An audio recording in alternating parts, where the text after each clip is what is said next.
Bonjour, je m'appelle Ami Collegué. Je suis l'administratrice nationale du programme Fiche 4 ACP au Sénégal.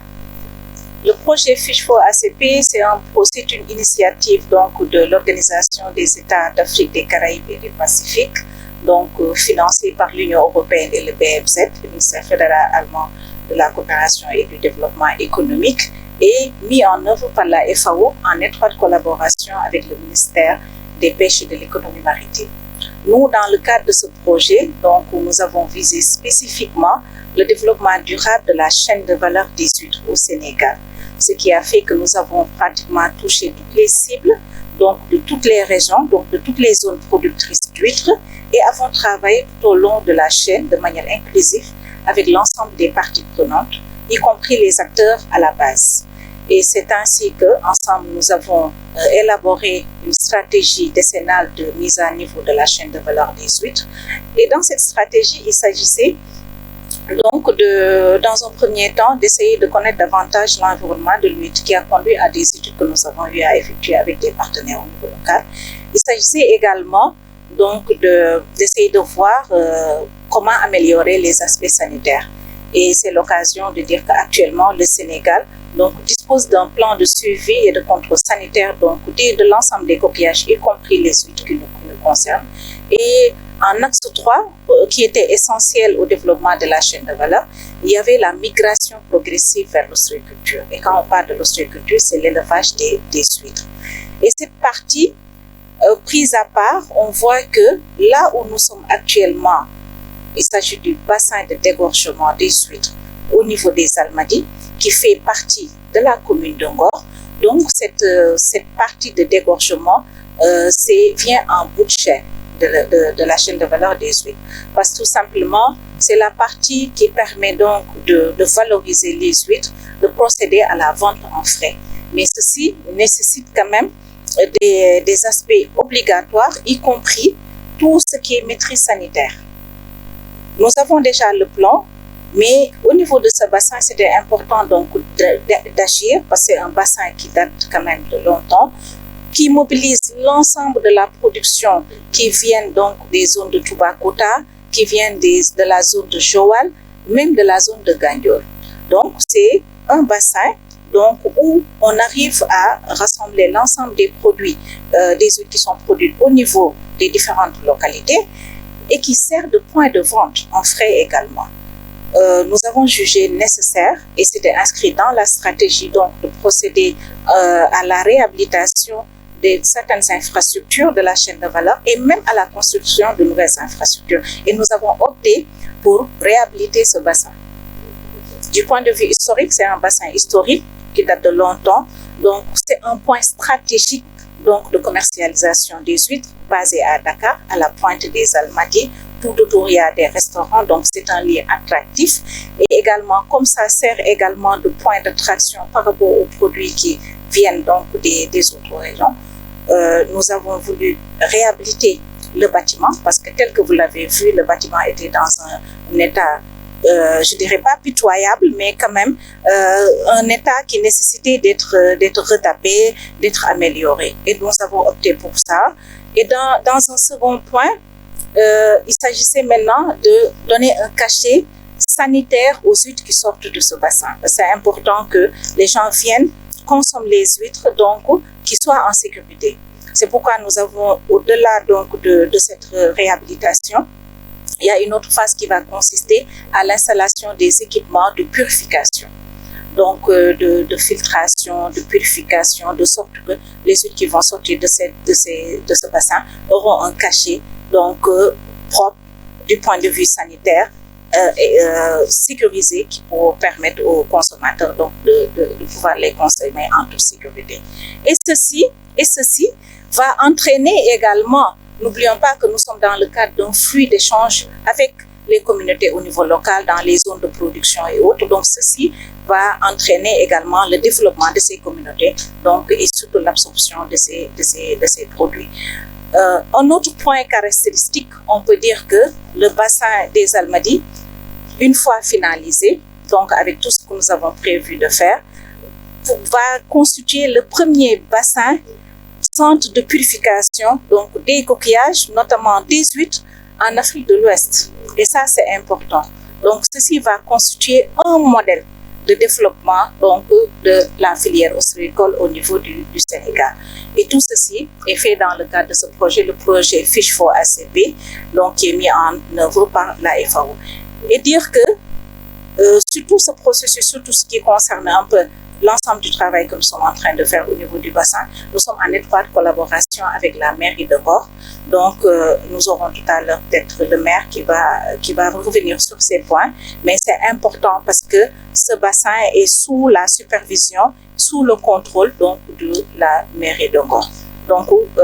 vu un peu les compétences déconcentrées dont tu disposes, et c'est pourquoi, donc en collaboration étroite avec la mairie, notamment monsieur le maire, vraiment qui nous appuie depuis les premières démarches que nous avons entreprises donc, pour la réfection de ce bassin. Donc, et nous sommes venus aujourd'hui en visite juste de chantier pour pouvoir échanger avec l'entrepreneur ici présent. Salam alaikum, maa ngi tudd Ami Collé Gueye,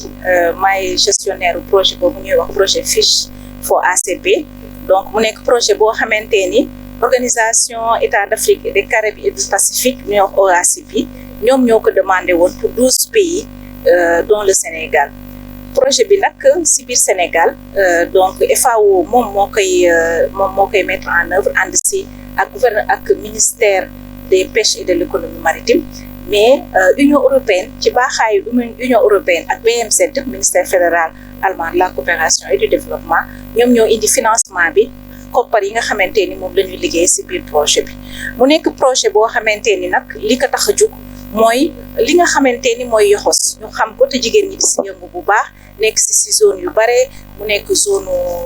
Saloum bi nekk zone Gandiol bi ay Joal ay Somone ay lépp ñu ànd si ak ba si Casamance ñu ànd si ak zone yi nga xamante ni dañ ci produire yëpp ñu war ànd ak ñoom pour dimbale chaîne de valeur boobu mu am beneen taxawaay. liñ ci jëkk def nag ndax liggéey boo gis nañ ci àndal ak ñi nga xamante ni ñoo si nekk ñun dañu tabax benn tënk benn lu naan benn stratégie boo xamante ni si fukki at ñu ànd si acteurs yëpp réflexion bi yëpp ñoo ko ànd waxtaane ko def enquête yi xool lan mooy seen problème ñoom li ñoo bëgg si chaîne de valeur ñu waxtaane ko ba tënk ko si benn stratégie boo xamante ni loolu mooy ñun instant yi këyit bi ñuy xool pour si la ñuy sëkkandiku pour di liggéey li nga xamante ni mooy tax chaîne de valeur bi développé si këyit boobu nag nga xam dañ ko ànd tënk ko ak gouvernement bi tënk ko ak acteurs yëpp liñ ci jëkk def mooy ay études yu ñu def ndax fallait que ñu xamaat bu baax lan mooy chaîne de valeur bi lan mooy soxla bi lan mooy contrainte yi ñu liggéey si ak acteurs yi ñu jógee ci loolu ku wax fruit de mer léeg-léeg da ngay gis koo xam dana ko bëgg léegi sax mais day am lu mu ci réticent ndax day yaakaar ne lii cet ga ca war xëy na amu ci loolu ba mu génnee ci enquête bi aussi ñun ñu travaillé bu baax ak beneen projet def ci li ñu jëm benn plan de surveillance et de contrôle sanitaire pour lépp loo xamante ni dafa nekk lu mën a nekk doomu jàngoro wala luy gàllankoor yoxos bi ñu mën koo teel a xam teel koo gis ba jël ci ay mesures. mais nag leneen li nga xamante ni dafa amoon solo mooy que ni partie koom-koom bi ndax jigéen ñi dañ ciy liggéey di si xëy suba ngoon guddeeg bëccëg chaîne de valeur bi yëpp ñi nekk ci production bi ñi nekk ci vente beeg yëpp donc si côté koom-koom bi. puis analyse bi ak étude bi ñu ci def aussi daf ñu wan ne approche bi ci gën mooy ñu jéem a bàyyi kayit bi mais gën a xool nu ñu yokkee élevage boo ko déggee mooy yarum yoxos bi loolu moo doon troisième partie bi amoon na sax quatrième partie bi nga xamante ni mooy presque lii nii mooy marché bi après yoxos boobu bu ñu ko produire fu ñu koy jaayee nan lañ koy def nu koy transformer fii nag tey ñu nekk muy Ngor ñu nekk tey jii fi nga xamante ni mooy bassin des Almadies la ko nit ñi gën a xamee fii mais ñun su suñu jargon li ñuy liggéey danaan bassin de dégorgement ndax li ko tax a jug mooy que ni yoxos bi nga xamante ni day jugee si zone yi jugee Saloum jugee ci île yi jugee Saint-Louis Somone fu nekk mu jugee ba Joal bu ñëwee fii dafa war a goqi lépp lu mu lokk ba am cell ba nu mën ko jaay mais bassin boobu dañu toll ci benn jamono bassin bi aussi taxawaayam doy waar ndax bassin baa ngi màgget liggéey bi ka taxoon jug sax mënatu ko woon def ndax bâtiment bi dem na ba am nu mu mel et puis li nga xamante ne moo war a setal aussi nekkul ci bassin bi ñun ci loolu nag projet bi ñuy wax Fish for ACP si loolu lañ taxaw ci dimbali Union européenne ak BMZ mooy que ni indi financement bi contracté ak entrepreneur yi nga xamante ni ñoom la ñuy liggéeyandoon ñu ngi fii taxaw ñu ànd si nag ak kilifa dëkk bi parce que dafa am solo kër boo dugg war na am bunt moom depuis le début lu mu ci taxaw tënk rek ànd nañ si ak maire Ngor dem waxtaan si ak moom mu te wax ko dëgg yàlla mu yombalal ñu si lu baree bare moom lañ ci àndal tey sax pour visite de chantier. bassin bi nag solom googu tey jii lañu gis ba tax ñu bëgg réhabiliter ko ku wax réhabiliter mooy defaraat tàpparkawaat defaraat ko ba mu baax. mais li nga xamante ni manqué woon na ca nag sax pour mu nga xamante ni li ñuy wax côté Thiel boobu ñu am ko ci carrément mooy équipement de filtration et de purification yi mu wóor ñu ni ñu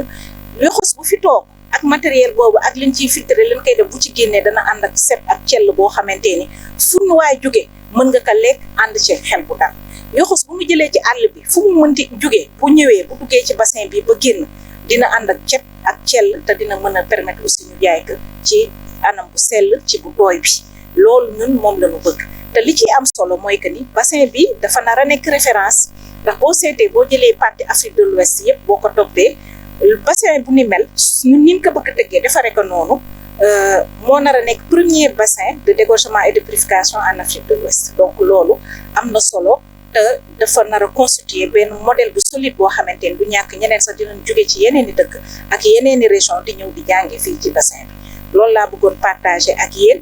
vraiment ñu remercier si monsieur le maire bu baax ci taxaw bi mu taxaw ndax buñ ko waxee projet bi ba léegi ànd si mu ak moom di yëngatu ba léegi ak équipe bu maire bi ba léegi yëpp lu mu soxla rek mi ngi ci taxaw yombaloon ñu ko vraiment si collaboration bu mucc ayib di ci remercier aussi entrepreneur bi ak sunu collègue yi ci àndal yëpp jërëjëf. Asalaamaaleykum maa ngi nuyu ñëpp di am mbégte bu baax ñëwoon fii si Almadies si bassin bi ànd ci ak waa FAO ànd ci ak entrepreneur bi nga xam ne moom la ñu ci liggéey ak équipe bu maire bi yëpp notamment la commission pêche Sané moo nekk représenté plus président ak commission urbanisme ànd ci ak Alaaji Ablaye ak acteurs yi ñu fekk fii yëpp. Alors je pense que man je vais aller faire juste un résumé ak njëriñu bassin bi ni remercier encore une fois vraiment les équipes du projet Fish for ACP ci taxawaay bi nga xam ne am nañ ko ci lii mais loolu itam day delluwaat rek lépp ci FAO mais delluwaat également ci Union européenne ak BMZ bi nga xam ne financement bi ci ñoom la jógee vraiment di am mbégte ci choix bi ñu def fii certes effectivement sur le plan historique bassin la bu yàgg mais également sur le plan stratégique yooyu yëpp débat du tere itam mu delluwaat leen santaat leen gërëmaat leen ndax ils auraient pu amener le projet ailleurs donc le fait que ñu def ko fii vraiment c'est très symbolique parce que bii moo nar a nekk en ce genre de projet de modèle le premier en Afrique de l'Ouest donc loolu dafay am solo trop que ñu xam ne Afrique de l'Ouest bassin buy mel ni fii rek la am et puis day attirer nit ñi ñu ñëw gëstu si ñëw jàng si mais aussi day nekk centre de formation aussi pour permettre xale yi Ngor yi ak waa Ngor yi ñu amaat beneen doole xam-xam bu ñu doole ko ci li ñu nekk et lu jëm ci huîtres bu ñu koy wax aussi dañ ciy profiter féliciter sunu rak sunu mbokk Khadim Tine bi nga xam ne aujourd'hui il est devenu un modèle pour le Sénégal ci loolu mais un modèle peut-être même pour l'Afrique de l'Ouest parce que am na ci xam-xam ràññeeku na ci bu baax alors projet bi li ci am solo mooy dafay dimbali ci bassin boo xam ne fii la nekk ñun ñëpp fi lañu màggee gis ko yàgg ko fi mu ne fi amoon njariñ tey ñu gis ne projet bi bu ñëwee day gën a dolli njariñ bi dootul yem ci bassin bi rek mais day impacter sax tout l'environnement ci xam ne jege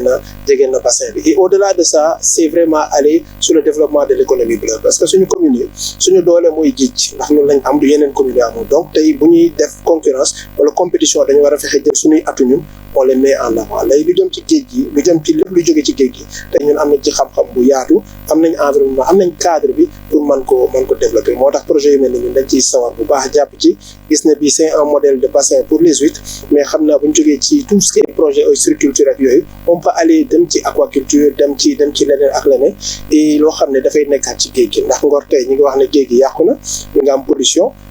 géej gi aussi jënd fi mu nekk sori na pour nit ñi dem fa il faut ñu dem ay 50 mètres 100 mètres plongée pour am jën mais gis nañ en parallèle ci Sénégal ak yeneen réew yi ñu ngi développé pisciculture foo xam ne à même pas 500 mètres ou 1 kilomètre ci géej bi da ngay def benn bassin pour yeer fa ay jën donc tout ça dafa nekk xam-xam yoo xam ne tey war nañoo dimbali suñuy njaboot ñu mën a reconvertir jóge ci kuy dem di plonger 50 mètres ñu indi la foo jege foo xam ne mettre leen en place un projet qui leur permet ñu mën a gis seen bopp ci li nga xam ne géej gi mu ngi koy génne et au-delà de ça également lépp loo xam ne dafay laal ci chaîne de valeur bi parce que day jóge ci géej gi aussi nit ñi ñoo koy lekk mais li entre ñi koy jëli ji ak ñi koy lekk am na ci diggante bi transformateurs yi commerçants yi et tout ça donc ñu fexe ba travail ñu ñëpp de manière globale sur ce genre de projet là bi c'est un modèle et nous sommes très satisfaits vraiment di remercier